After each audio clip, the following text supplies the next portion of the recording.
जंग यरमुक।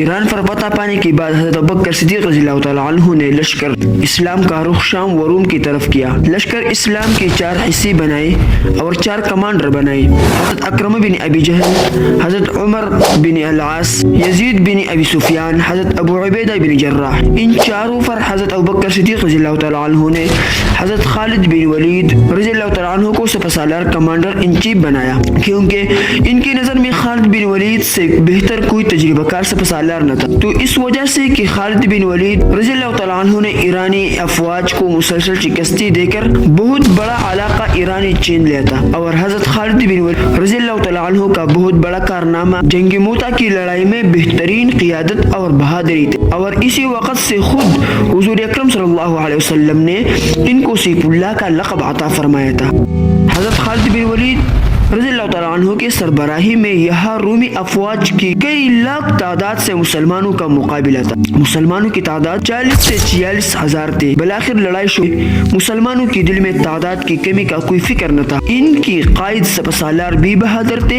इस लड़ाई में मुसलमान ख़वातीन ने भी हिस्सा लिया। अबू सुफियान भी रिज पढ़ रही थे। हज़रत अकरमा रज़ियल्लाहु तआला अन्हु ने बुलंद आवाज से कहा, कौन है जो मेरे हाथ पर मौत के लिए बियात करे।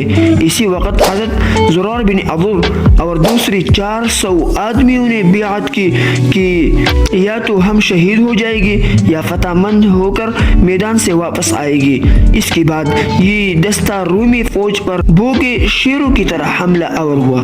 हज़रत मिक़दाद रज़ियल्लाहु तआला अन्हु बुलंद आवाज़ से सूरत अनफाल की तिलावत फरमाकर गाज़ियान इस्लाम के दिलों में शौक़ शहादत पैदा कर रहे थे। हज़रत खालिद बिन वलीद, अबू उबैदा बिन जर्राह, शर्जील बिन हसना, यजीद बिन अबी सुफियान, अकरमा बिन अबी जहल, काका बिन उमर ने वो कारहाई नुमाया की कि जिस्मी फलक ने आज तक न देखे थे। सुबह से शाम तक शमशीर व खंजीर और तीरों सिनान का इस्तेमाल बड़ी तेजी और गर्मी से जारी रहा। ज़ोहर और असर की नमाज गाज़ियान इस्लाम ने इशारों से मैदान जंग में लड़ते हुए पढ़े। दिन खत्म हो गया मगर लड़ाई खत्म न हुए। बलाखिर रूमी दिन भर की सऊबत किसी से अफसरदा वो मजमहल होकर मुसलमानों के मुकाबला पर न जम सके। पीछे हटे और हटते हटते दामन कोह में पहुंच गए। लेकिन मुसलमान इनके साथ बढ़ती बढ़ती और धकेलते हुए जब पीछे हटे और भागने की जगह न मिले तो इधर इधर को फूट फूट कर इनका सैलाब निकला। मुसलमानों ने इनका पीछा न छोड़ा। बहुत से पानी में डूब कर गर्क हुए और बहुत से खंडक में गिर कर हलाक हुए। 1,30,000 रूम मारे गए, बाकी अपनी जान बचाकर भाग निकले। इन भागने वालों में सवार ज्यादा थे, पैदल तकरीबन सब मारे गए। लड़ाई तमाम दिन जारी रही और रात भर भी जारी रही। अगले दिन सुबह मुसलमानों की फतह की शक्ल में खत्म हुए और रोमी सफाहियों से मैदान बिल्कुल खाली नजर आया। रोमियों का कमांडर इन चीफ तजारक हरकल बादशाह का भाई भी मारा गया और भी कई सरदार मारे गए। मुसलमानों की 30,000 बहादुरों ने जाम शहादत नोश किया।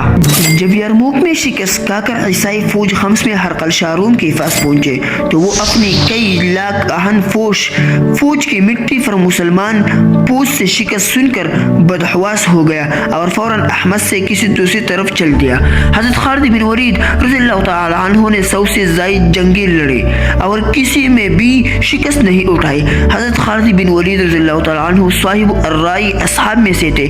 मालदार इतने थे कि एक साल तमाम कुरैश मिलकर खाना काबा का गिलाफ बनवाती थे और एक साल हज़रत खालिद बिन वलीद रज़ियल्लाहु तआला अन्हु अकेले खिलाफ काबा बनवाते।